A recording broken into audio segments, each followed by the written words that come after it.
මේ මුළු පරිසරයේම තියෙන්නේ අපිව සංසිඳවන්න නෙවෙයි. අපේ හිත අවසන්ඩ. ඇයි හිත ඇවිසිච්ච මිනිස්සු ගොඩක් උඩ අපි ඉන්නේ.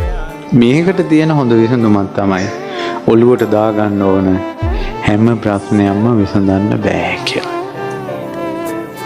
ඒකට හිත නිදහස් වෙනවා. ඇයි මේ අපිට දුවගේ ප්‍රශ්න, මොනවරුන්ගේ ප්‍රශ්න, අහවල් ප්‍රශ්න, මේ ප්‍රශ්න කියලා ගිනි ගොඩක්. බණක් අහලා ඉවරෙච්ච ගමන්ම ආයෙ අර ප්‍රශ්නෙට උත්තරේ එන්නේ හොයන්න ගන්න බලන්නේ. පැහැදිලි නේද? ඒ නිසා හොඳට හිතට ගන්න හැම ප්‍රශ්නයකටම උත්තරයක් නැහැ. දැන් ඔයාලා කියනකො ඔයාලා මේ දක්වා ජීවත් වුණානේ. දැන් අවුරුදු දැන් මේ අම්මලා 50කට මේ තාත්තලාත් 50කට පන්නලා මෙතනින් ආයි 20 30 40 පන්නලා. දැන් ඔයාලා මේ දක්වාම ආවේ හැම ප්‍රශ්නයක්ම විසඳගෙනද? නෑ. හැම ප්‍රශ්නයක්ම ඔයාලා විසඳගත්තේ නෑ.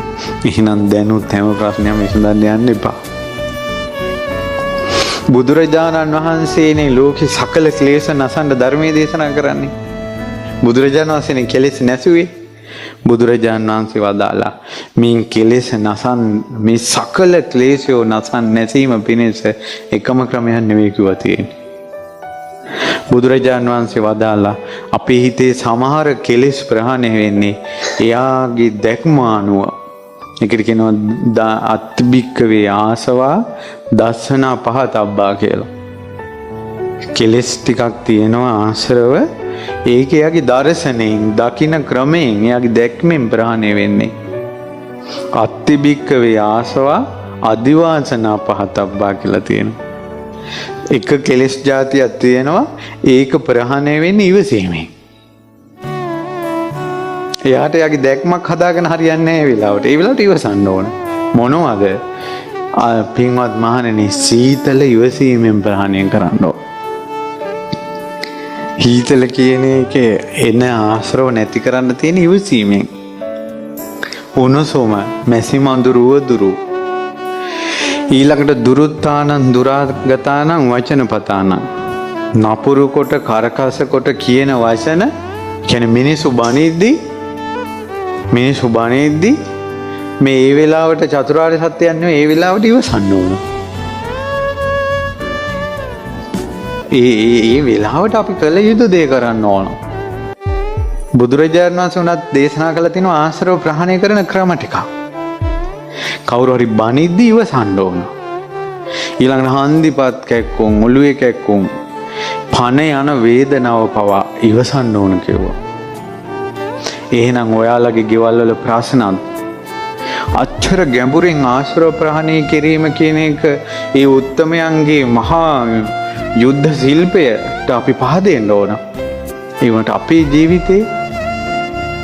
අපේ ජීවිතේ නැද්ද සමහර ඒවා අපේ දැක්ම හදාගෙන ප්‍රහාණය කරන්න ඕන ප්‍රශ්න?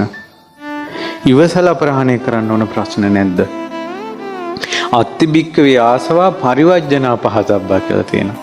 මගහැරීමෙන් ප්‍රහාණය කරන්න ඕන. බුදුරජාණන් වහන්සේ වදාලා සැඩ බල්ලෙක් කෙනෙකුට ඒ වෙලාවට චතුරාර්ය සත්‍ය සීකර කර ඉන්න නෙවෙයි කිව්වා තියෙන්නේ. ඒ වෙලාවට බල්ලා එනකොට අපි මග හරින්න ඕනේ කිව්වා. ඡණ්ඩ හස්තියේ කුංචනාද කරගෙන එනකොට මග හරින්න ඕනේ කිව්වා. පැහැදිලි නේද? ඒ නිසා අපිට සමහර ප්‍රශ්න තියෙනවා අරෙන් එනකොට මෙහෙම මග හරින්න ඕන. කවුරු හරි කච ගාලා ලෝකේ තියෙන හැම ඕපාදූපියම කියන බවලතෙක් ගෙදෙට්ට එනවා නම් ඒ වෙලාවට පෑල දොලින් ගිහිල්ලා වත්ත පිටි උදැල්ලා කරන් සුද්ධ කරන්න ඕන. එහෙමයි ඒක ප්‍රහාණය වෙන්නේ. නැත්තම් අර ගෑණි අර විතර ඔක්කොම ටික කිනකල් අනිත්‍ය කියන එක නෙවෙයි. ඊටුකට අපේ සංසාරේ පුරුදු කරපු ස්වභාවයත් එක්ක කටින් අනිත්‍ය වට කනහරහා ඔළුවට යනවා රෝපදූප ටික ඔක්කොම. ඒ නිසා අපිට කරදරයක් වෙන අපේ හිතට කුසල් දහම් නැසන චරිතර අපිට එනකොට මඟ ඇරලා ගන්න ඕනේ මේ මිනිස්සු. ඊට පස්සේ තව ආශ්‍රව ටිකක් තියෙනවා. ඒක භාවනාවෙන් ප්‍රහාණය කරන්න. ඒකට හිත සමාධිමත් කරන්න ඕන. තව ආශ්‍රව ටිකක් තියෙනවා දුරින්ම දුරු කරන්න ඕන. ඒතර බුද්ධ දේශනාවෙන් නම් තියෙනවා uppannං කාම විතක්කං නාදිවාසීති පජහති විනෝදීති බියන්ති කරෝති යන භවංගමේති. ඒතර කාම විතරක ඉපදිනේවා දුරු කරන්න ඕන.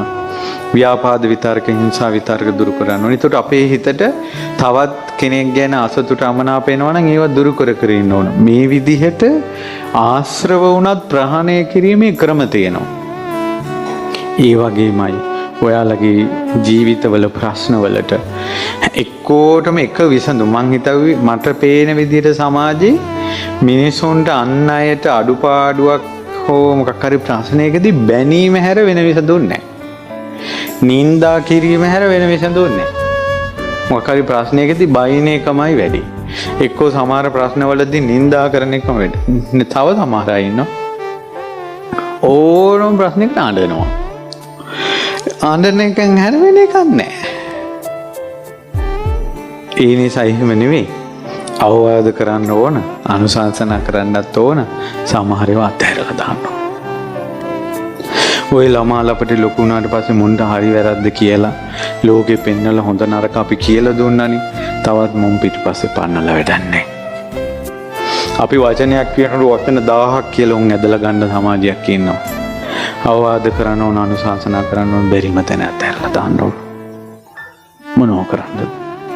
ඇයි මේක කරන්නේ? සමාජයට අයහපතක් කරන්න නෙවෙයි, අපේ හිතවත් නිදහස් කරගන්න.